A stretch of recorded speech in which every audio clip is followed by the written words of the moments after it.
பெப்சியும் கோலாவும் போட்டி போடும். Pepsi Cola இந்த தண்ணி பாட்டில் பிசினஸுக்கு வந்தான் ஒரு 20 வருஷத்துக்கு முன்னால் இந்தியாவில். அந்த பெப்சி கோலாவோட சீஃப் கிட்ட கேட்டாங்க, நீங்க இந்தியாவில் ட்ரிங்கிங் வாட்டர் மார்க்கெட்ல யாரை போட்டியாளரை நினைக்கிறீங்க அப்படின்னு கேட்டான்.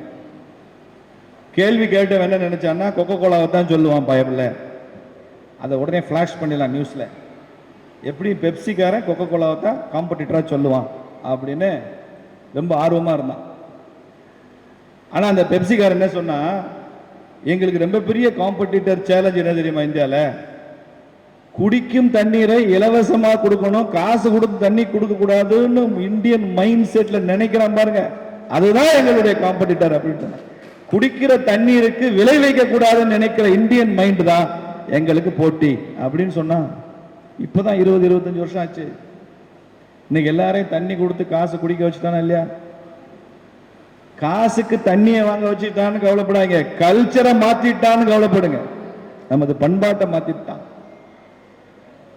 இன்னைக்கு போங்க காலேஜ் கேன்டீன்ல, நாங்களாம் காலேஜில் கேன்டீன்ல இருக்கிறப்ப பூரி இருக்கும், இட்லி இருக்கும், ஸ்பெஷல் தோசை இருக்கும். இன்னைக்கு எந்த கல்லூரி கேன்டீன்லயாவது இட்லி கிடைக்குதா? இருக்கா? பிஸ்ஸா, பர்கர், கோக், இட்லி சாப்பிட்டா கேவலம். அப்போ இந்த வணிக நிறுவனங்கள் நம்ம கல்ச்சரை மாற்ற முயற்சி பண்ணும். இந்திய பெண்கள் சேலை கட்டிக்கிட்டே இருக்காங்க, புடவை. இந்த புடவை தயாரிப்புல ஒரு வெளிநாட்டு கம்பெனி அவன் நாட்டில் பெஸ்ட் புடவை தயாரிக்க முடியாது.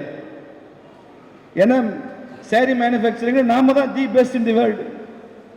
ஒரு இந்திய நிறுவனத்தை அடிச்சுக்கவே முடியாது. அப்போ அவன் என்ன பண்ணுவான், புடவையில அவனு புடவை தயார் பண்ணா போட்டி போட முடியாது.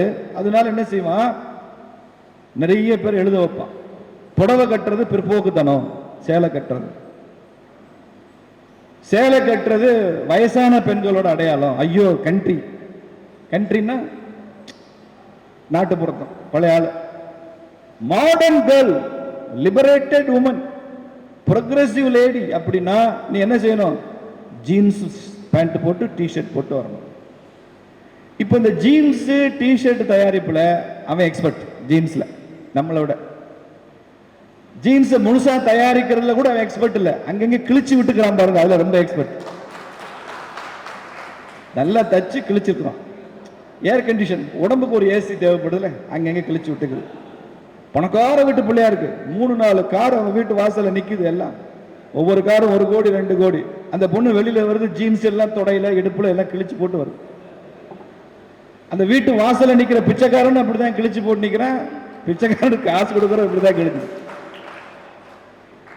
அப்ப இந்த ஜீன்ஸ் போடு, டிஷர்ட் போடுன்னு பெண்கள் மனசை மாத்தினா, அப்பதான் நீ விடுதலை அடைந்த பெண்மணின்னு சொன்னா ஜீன்ஸ் பேண்ட் விற்கும், சேலை விற்பனை குறையும்.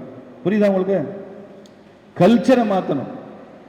இட்லியும் தோசை திங்கிறதுலாம் கேவலம். ஐயா படிச்ச பையனா நீ, காலேஜில் படிக்கிற பையன் என்ன இட்லி சாப்பிட்டு உங்க அம்மா கொடுத்தாங்களா, உங்க பாட்டி இன்னும் உயிரோடு இருக்காங்கன்னு நினைக்கிறேன்றான் ஒருத்தன். என்னடா இட்லி சாப்பிட்டா பாட்டி உயிரோடு இருக்காங்க. அந்த மாதிரி பாட்டி மாதிரி கண்ட்ரி பீப்புள் இருந்தா தான் இதெல்லாம் நடக்கும். பிஸ்ஸா சாப்பிடு, பர்கர் சாப்பிடு. They will change our culture and then they will promote their products.